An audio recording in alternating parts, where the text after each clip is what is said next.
Todd Monken put Shedeur Sanders in the same sentence as Lamar Jackson today, and I don't think people are talking about that enough. Not as a throwaway compliment either. He broke down exactly why certain quarterbacks hold the ball longer than they should, why Lamar does it, why Ben Roethlisberger used to do it, and why he believes Shedeur has that same trait sitting inside him. That's not the kind of thing a head coach says about a rookie he's trying to keep patient on the bench.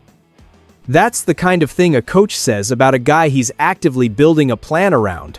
And I want to sit on that comparison for a second longer than most people will, because it's not random. Lamar and Roethlisberger both built Hall of Fame level resumes by doing something that traditional quarterback coaching usually tries to discourage. Extending plays past the point where the textbook says you should get rid of the ball. That trait costs you sacks. It costs you the occasional bad interception when a window closes late, but it also produces explosive plays that a clean pocket, on-time thrower simply can't generate, because defenses eventually break down when a quarterback refuses to go to the ground. Monken isn't describing a flaw he's hoping to coach out of Shedeur. He's describing a weapon he thinks is still developing and comparing it directly to two of the most productive improvisational quarterbacks of this era is about as strong a statement as a coach can make without just naming his starter outright. Day 17 of Brown's training camp is in the books, and once you strip away the noise, there's a pretty clear story sitting underneath it. Shedeur Sanders had arguably his best practice of camp. Deshaun Watson turned the ball over twice, and honestly should have thrown a third. And somewhere in the middle of all that, Jeudy dropped another pass, which set off a wave of fans online insisting he's doing it on purpose. I want to get to all of it, but let's start with the quarterback room, because that's where the real headline is. Watson's first interception came off Trey Avery, who read the play and jumped it cleanly. There was a second near miss on a different rep, where Tylan Wallace had the ball ripped out of his hands after a catch. And while that one gets filed separately, it still traces back to a decision that put the ball in a dangerous spot to begin with. Then came the second real interception, and this one tells you more about Watson's actual mechanics than either of the others.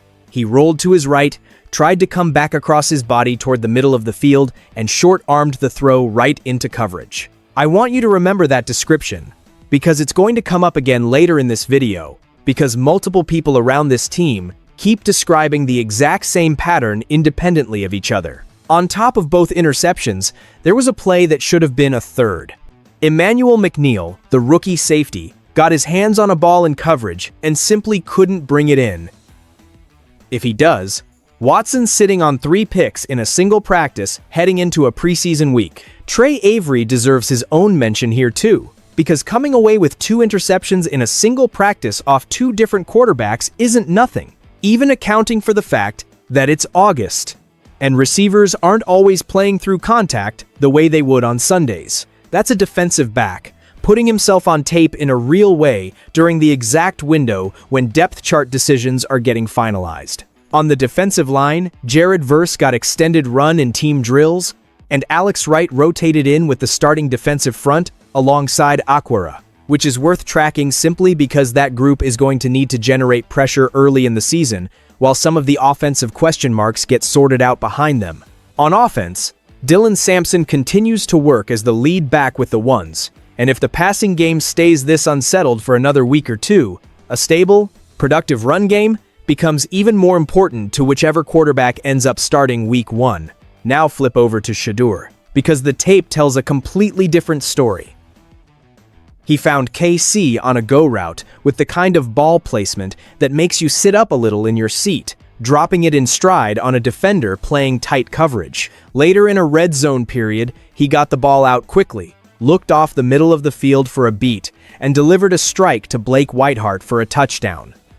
2 different team periods, 2 touchdown drives finished off with his arm. There's also a small moment worth mentioning that doesn't show up in a stat line at all. After a scramble, cameras caught him celebrating like it actually meant something to him, and I think that matters more than people give it credit for. This is a guy who's been under a microscope for over a year now, getting picked apart in every direction, and he's still out there playing like a kid who loves the game. You can't manufacture that on camera. Either it's real or it isn't, And with him, it keeps looking real. Let's get to Jeudy, because I know a lot of you are here for this specific storyline. He dropped a pass from Shedeur that was about as clean a throw as you're going to get, right in his frame. And social media exploded within minutes with theories that he's sabotaging his own quarterback on purpose. I went back and watched the reps slowed all the way down, frame by frame, and I'll give you my honest read on it. That's not a receiver making a statement. That's a receiver with inconsistent hands having a bad rep. Small sample warning applies here too, because immediately following that exact drop, Shedeur went right back to him on the next snap, no hesitation, and Jeudy came down with a clean catch on a dig route, like nothing had happened. If this were some kind of quiet protest, I don't think you throw it right back to the guy the very next play, and I don't think the receiver responds by making the catch cleanly either. My take is simple. He's not sabotaging anybody. He's just been inconsistent. And inconsistent hands at that position get magnified fast once a fan base decides there's a storyline attached to it. I'd also push back gently on the idea that this is somehow uniquely damaging to Shedeur specifically. A veteran receiver dropping catchable passes is a problem no matter who's throwing them. If Watson had put that same ball in that same spot and Jeudy dropped it, I don't think it becomes a viral moment about sabotage at all. It just becomes a normal camp drop that gets mentioned once and forgotten by the next practice. The fact that it's attached to Shedeur right now says more about how closely every single thing around him is being scrutinized than it does about anything actually happening between two teammates. That level of scrutiny cuts both ways. It means his good throws get amplified too, and today he had plenty of those to go around. Back to Watson for a second, because there's a pattern developing that goes beyond just this one practice. Multiple people around the building, not just me watching from a distance, keep circling back to the same description when his turnovers come up. It's almost always some version of rolling to one side, trying to bring the ball back across the field toward the middle, and short-arming the throw instead of driving through it or just eating the loss and living to play the next down. That's not one bad rep. That's a mechanical habit showing up across multiple weeks of camp. And mechanical habits don't just disappear because the calendar flips to September. In an actual game against a real pass rush with real speed off the edge, that hesitation and that short arm delivery becomes exactly the kind of thing opposing coordinators start scheming to bait out on purpose. To be fair to Watson for a second, because I do think fairness matters here, people close to the team have pointed out that he hasn't turned the ball over nearly as often over the last 2 weeks of camp as he did earlier in the summer. That's real progress, and I don't want to pretend it isn't. But today's session is a reminder of exactly how it creeps back in when it does happen. And it's the same specific mechanical breakdown showing up again instead of some new, unrelated mistake. That consistency is actually what worries me more than the raw turnover count. If this were a random assortment of different errors, you could chalk it up to August rust and communication kinks still getting worked out, when it's the same footwork, the same rollout direction, the same short arm delivery back across his body every single time. That's not rust. That's a mechanical habit that's been built up over years of NFL snaps, and habits like that are notoriously difficult to coach away in a single training camp. No matter how talented the quarterback throwing the ball actually is. There's context worth adding here too, because I don't want to pretend every turnover in this camp has been treated the same way publicly. Watson had one interception in this stretch that came in the red zone, trying to force a throw on a sprint right option instead of just taking what the defense gave him or throwing it away. There was also a deep ball to Tyler Wallace that got caught cleanly, then possibly wrestled away by the defense afterward, and depending on who you ask, nobody's fully certain how that one would actually get ruled under real NFL officiating. I bring that up because it matters for context, not as an excuse, since even with that one stripped out of the tally, the pattern underneath the other turnovers is still exactly what I described a minute ago. And then there's the way Watson talked about all of this publicly, which I think deserves its own conversation entirely. Asked about the reception he's likely to get from Browns fans this weekend against Buffalo, his response was essentially that he's prepared for whatever gets thrown at him and that he doesn't care about the boos. I want you to sit with that phrasing for a second, Because if Shedeur Sanders had said the exact same sentence word for word, this entire fan base and half of national media would be dragging him for it by tonight. That's not me making an argument about who deserves more grace. That's just an observation about how differently the same sentence gets treated depending on who says it. And I think that's worth pointing out honestly, instead of pretending I didn't notice it. So, where does the actual competition stand?